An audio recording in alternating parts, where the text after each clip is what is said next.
तो hello everyone, welcome back to maths tired once again. और आज के सेशन में हम लोग दो ठो प्यारे से डिटर्मिनेंट के क्वेश्चन देखने वाले हैं। और ये क्वेश्चंस की अच्छी बात ये है कि ये तुम्हें मेंस लेवल में पूछा गया था, मतलब जेई मेंस में पूछा गया था। But these are the question of type JEE advance. ठीक है, जेई एडवांस के मॉडरेट या लॉन्ग टाइम के जो क्वेश्चन होते हैं ना, तुम कह सकते हो कि ये उस टाइप के प्रॉब्लम थे। तो आज शुरू करते हैं। तो स्क्रीन पे हमारे सामने ये प्यारा सा क्वेश्चन है, ठीक है, जिसमें कहा गया है कि अल्फा बीटा एक रियल नंबर है और and a natural number n एक नेचुरल नंबर है, और यहाँ पे ए आर की तुम्हें डेफिनेशन दे रखी है। तो तुम्हें बताना है कि इनमें से कौन सा स्टेटमेंट जो है वो सही है। ठीक है, तो मैं हमेशा से एक बात कहता हूँ कि कुछ समझ में ना आए तो पहले लिखो कि क्या दिया है। तो तुमने लिखा R2R 3R-2 1 2 3 n² / 2 plus alpha n² - beta और n× में 3n - 1/2। ठीक है, ये डिटर्मिनेंट है। अच्छा, अब मैं तुम्हें एक बहुत ही इंपॉर्टेंट ट्रिक बता रहा हूँ जो कि एग्जाम हॉल में तुम्हें बहुत मदद करेगा। तो थोड़ा सा ना ऑप्शंस को घूरो, ऑप्शंस को देखो।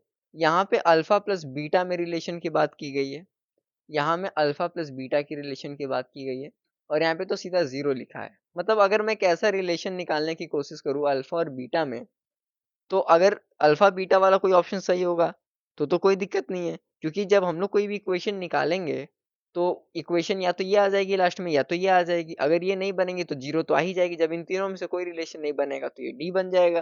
ठीक है, तो बात को समझ रहे हो कि कोई ऑप्शन में इतनी बार अल्फा बीटा की बात की गई है और क्वेश्चंस में भी अल्फा बीटा की बात करी गई है। ठीक है, क्योंकि शुरू में ही लिख दिया कि अल्फा बीटा एक रियल नंबर है। तो तुम्हें ना इस क्वेश्चन के साथ खेलना है, अल्फा बीटा के साथ खेलना है। तुम्हें ये चिंता नहीं लेनी है कि वो आर क्या है, वो एन क्या है। ठीक, वो सब तुम छोड़ दो। तो आ जाओ, अब इस क्वेश्चन को शुरू करते हैं। तो मुझे ना अल्फा और बीटा के साथ खेलना है, यानी कि सर अगर मैं किसी तरह से चाहूँ कि अल्फा और बीटा में रिलेशन लाना, तो अल्फा बीटा में रिलेशन तो तभी आ पाएगा जब ये एन एलिमिनेट हो जाए। अगर एन को तुम एलिमिनेट कर दो, ठीक है, अगर तुम एल को एलिमिनेट कर दोगे ना, तो आर तो तुम्हारा ऑलरेडी है, क्योंकि अगर यहाँ पे तुम टू रखोगे तो यहाँ पे भी टू आ जाएगा, तो आर से तो कोई दिक्कत है नहीं। तुम्हें दिक्कत क्या करेगा, तुम्हें दिक्कत करेगा एन, तुम्हें दिक्कत करेगा एन। अब हम लोग शुरू करते हैं, हम लोग ट्राई करते हैं एन को एलिमिनेट करना। अगर हो जाता है तो अच्छी बात है, नहीं होता है तो देखेंगे क्या कर सकते हैं। ठीक है, तो आ जाओ शुरू करते हैं।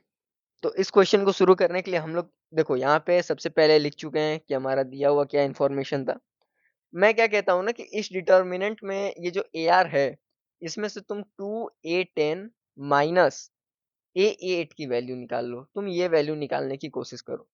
तुम बोलोगे सर ये वैल्यू क्यों निकालूं? मैं बोल रहा हूँ कि पहले निकाल के तो देखो, पहले निकाल के तो देखो। तो तुमने बोला ठीक है सर। तो तुमने क्या बोला कि सर मुझे तो 2a10 2 times of a10 minus of a8 की वैल्यू निकालनी है। तो मैंने बोला ठीक है, पहले वाले डिटर्मिनेंट को 2 से मल्टीप्लाई कर दो, उसमें a10 डाल दो, तो ये हो गया 20, और ये हो जाएगा 1, ये हो जाएगा 1। Then it will be 42, 56 and 3, 42, 56 and 3। और यहाँ पे तुम्हारा क्या बनेगा? Same equation, n² / 2 minus alpha, n² / 2 minus alpha, n² - beta है ना। Okay, n² - beta, n² - beta, और यहाँ पे क्या था, n× में 3n - 1/2, n× में 3n - 1/2। मैंने बोला तुम इसकी वैल्यू निकालो, माइनस a8। तो दूसरी डिटर्मिनेंट लिखो। तो यहाँ पे 8 हो जाएगा, यहाँ पे 1 रहेगा, यहाँ पे 16 रहेगा, यहाँ पे 2 रहेगा, यहाँ पे 22 हो जाएगा, और यहाँ पे 3 हो जाएगा। ठीक है, n²। तो अब सेम चीजें, ठीक है, सेम चीजें अपन यहाँ पे छाप देते हैं। n² - beta 3n - 1/2। ठीक है, तो ये a10 माइनस a8 की वैल्यू है, सॉरी 2a10 माइनस a8 की वैल्यू। ठीक है, अब एक काम करते हैं ना, तो अब थोड़ा इसको सॉल्व करते हैं। अब 2 डिटर्मिनेंट को माइनस करना तो तुम्हें आता ही होगा। तो 20 में से 8 जाएगा तो क्या बचेगा, मैं यहाँ पे फाइनल लिख दे रहा हूँ, 2a10 माइनस a8। तो क्या बचेगा तुम्हारे पास, क्या बचेगा तुम्हारे पास, 20 माइनस 8 ये हो जाएगा 12, और ये हो जाएगा, ये कांस्टेंट पहले लिख लो ना, 1 2 3, 1 2 एंड 3। 40 में से 16 गया तो 24 और 34 हो जाएगा यहाँ पे, 24 और 34। ये क्या था हमारा, n square by 2 minus alpha, और ये था एन स्क्वायर माइनस बीटा। देखो ये याद हो जाता है, जब तुम इसको सॉल्व करोगे ना, ये याद हो जाता है, ये याद हो जाता है। ठीक है। अच्छा, मेरे को ये वैल्यू तो मिल गई है 2 डिटर्मिनेंट को माइनस करके। क्यों ना अब इसको थोड़ा सा क्रेमर रूल लगा करके थोड़ा बहुत चेंज किया जाए, थोड़ा बहुत चेंज किया जाए। तो अगर तुम थोड़ा सा ना रो और कॉलम ट्रांसफॉर्मेशन लगाओगे तो ये बन जाएगा तुम्हारा 0, ये बन जाएगा 0, ये बन जाएगा -2, और ये बन जाएगा तुम्हारा 1 2 एंड 3, 1 2 एंड 3। ठीक है। और ये हो जाएगा तुम्हारा n square by 2 minus alpha, n square minus beta, n into में 3n-1/2। ठीक है, ये बचा तुम्हारे पास। अब सर ये आपको कैसे पता, देखो मैंने कॉलम ट्रांसफॉर्मेशन लगाया है, मैंने कॉलम 2 में मल्टीप्लाई किया है और उसके बाद मैंने कुछ चेंजेस करी हैं। ठीक है, क्योंकि मैंने, देखो मैंने इसमें करा क्या है ना, कि मैंने कॉलम 2 को मल्टीप्लाई कर दिया 12 से। तो 12 से मल्टीप्लाई किया, तो अब ये कॉलम क्या हो गया, मैंने एक ट्रांसफॉर्मेशन लगाया। ठीक है, मैंने ना रो ट्रांसफॉर्मेशन, मैंने पहले इसको 12 से मल्टीप्लाई किया, तो ये हो गया 12, ये हो गया 24, ये हो गया 36, फिर मैंने माइनस कर दिया, फिर मैंने ये चीज़ मिल गई। तो ये सारी चीज़ें ना तुम्हें खुद सोचनी पड़ेंगी कि सर ये कैसे हुआ। ठीक है, अब मैं इतनी छोटी चीज़ें थोड़ी बताऊंगा यार, अब तुम अच्छा पेपर देने जा रहे हो। ठीक है, इतना माइंड अपन का खुला होना चाहिए। अच्छा सर, अब क्या करें यार, अब तो एक ही चीज़ समझ में आ रही है कि एक डिटर्मिनेंट है जिसमें दो वैल्यूज जीरो हैं। तो अपन एक बहुत बढ़िया काम क्या कर सकते हैं कि सर, क्या मैं ऐसा नहीं कर सकता कि इसको मैं ओपन ही कर लूं। तो जब तुम ओपन करोगे डिटर्मिनेंट को, तो that will be -2 in bracket n square minus beta minus n square -2 alpha. ठीक है, एन स्क्वायर -2 अल्फा -2। अच्छा, मैं इसको सॉल्व कर रहा हूँ तो ये हो जाएगा -2, और यहाँ से हो जाएगा -2 alpha minus beta is equal to, ये क्या हो गया, 4 अल्फा इज 2। ये तुम्हारा रिलेशन आ गया। मैंने क्या बोला था, अल्फा बीटा से, बी तुम्हारा इसका सही जवाब। तो देखे, अब तुम बोलोगे कि सर इसमें तो यही चीज हमें पकड़नी थी, ये हमसे क्यों नहीं पकड़ा है। मैं बोल रहा हूँ कि देखो तुमको थोड़ा सा खेलना पड़ेगा, तुमको ना क्वेश्चंस के साथ, एडवांस लेवल के क्वेश्चंस के साथ खेलना पड़ेगा। ठीक है, अब आ जाओ, ये प्यारा सा क्वेश्चन करते हैं। ये इतना लेंदी है ना, मतलब तुम सोचोगे सर ये खत्म कब होगा, सर ये खत्म कब होगा। ठीक है, तो आ जाओ क्वेश्चन को पढ़ लेते हैं एक बार। तो क्वेश्चन में है कि a into 101 is equal to 2 into 101। Okay, a is equal to -101 is equal to 4 times of -101। अच्छा, a is equal to 010 and 2 is equal to 010। Then the system of 3 a minus 3i is equal to, अब देखो ये समझ में आ रहा है कि ये सिस्टम ऑफ लीनियर इक्वेशन का खेल है। क्यों, क्योंकि ऑप्शंस को देख करके मुझे ये बात, अच्छा जब मुझे ये बात पता चलती है ना, अपन लेट करते हैं सबसे पहले। अपन क्या करते हैं, सिस्टम ऑफ लीनियर इक्वेशन में लेट कर लेते हैं। तो लेट मैंने क्या किया, ठीक है, मैं इधर से सॉल्व करने की कोशिश कर रहा हूँ। ठीक, मैं नेक्स्ट से जाओ। ओके, तो अपन ना पहले लेट कर लेते हैं, तो लेट करेंगे, चलो ए को ही लेट कर लेते हैं। तो ए को अपन लेट कर लेंगे, एक्स वाई जेड लेट कर लेते हैं, या नहीं ऐसा छोड़ो, अपन ये लेट कर लेते हैं, x1 y1 z1 x2 y2 z2। ठीक है, और x3 y3 z3। ये हो गया। अच्छा, अब तुम थोड़ा इस चीज को देखने की कोशिश करो। तुम्हें ये डेटा, इतनी सारी डेटा तुम्हें दी गई है कि A101 is equal to 2 times of 101, इसका मतलब क्या है कि सर ये तो ये कह रहा है कि a times of 101 is equal to 202 by 2 था ना, अंदर मल्टीप्लाई कर दिया, कोई दिक्कत तो है नहीं। अब a की वैल्यू को यहाँ पे लाके पटक दो, a की वैल्यू को यहाँ पर लाके पटक दो। तुमने पटक दिया, x1 y1 z1 x2 y2 z2 x3 y3 और z3, ठीक है, 101 और ये हो गया 20। ठीक है, अब तुम्हारे दिमाग में होगा कि सर आपने ये वन ए को ऐसे ही क्यों माना। मैंने इसलिए माना लाडले, क्योंकि देखो इसमें एक्स वाई जेड की बात हो रही है, ए में इतने सारे मैट्रिक्स हैं, मैट्रिक्स का लॉ तुम्हें पता है मल्टीप्लीकेशन का, इसी वजह से मैंने इस तरह से। ठीक है, कोई सोचने वाली बहुत गहरी बात ये नहीं है। ठीक है, तुमको इस पे नहीं सोचना चाहिए बहुत ज्यादा। ठीक है, अब ये बात होगी, अब तुम्हें मल्टीप्लाई करना है, तो मैं यहाँ पे डायरेक्ट कर दे रहा हूँ। मल्टीप्लाई करने के बाद तुम्हें मिलेगा x1 plus Z one, x1 plus Z one, x2 plus Z two, ठीक है, and x3 plus Z three. तुम बोलोगे ये कैसे हुआ, कि देखो y की जो भी मल्टीप्लिकेशन होती ना, ये मतलब सेकंड रो सेकंड कॉलम से होती तो ये जीरो ही हो जाता, तो इसलिए ये मैंने एक दिमाग लगा लिया और मैंने सिर्फ इनका एडिशन मैट्रिक्स में लिखा। कोई दिक्कत? जी सर कोई दिक्कत नहीं है। ठीक है, और ये क्या हुआ, इधर तो कोई ऐड था ही नहीं, तो इधर 202 हो जाएगा। बात समझ में आई? इसका मतलब क्या है कि दो मैट्रिक्स इक्वल है, यानी कि x1 plus Z one sir हमारा 2 होगा, x1 sorry x2 plus Z2 is equal to 0 होगा, and x3 plus of Z3 is equal to 2 होगा। ये बात हमें पता चल रही है। कैसे पता चल रही है? मैट्रिक्स के बीच में मल्टीप्लाई का साइन है, दो मैट्रिक डायरेक्शन में वो 2 के इक्वल है, तो ये तो बेसिक लॉज है यार, ये तुमको पता होने चाहिए, ये तुमको पता होने चाहिए।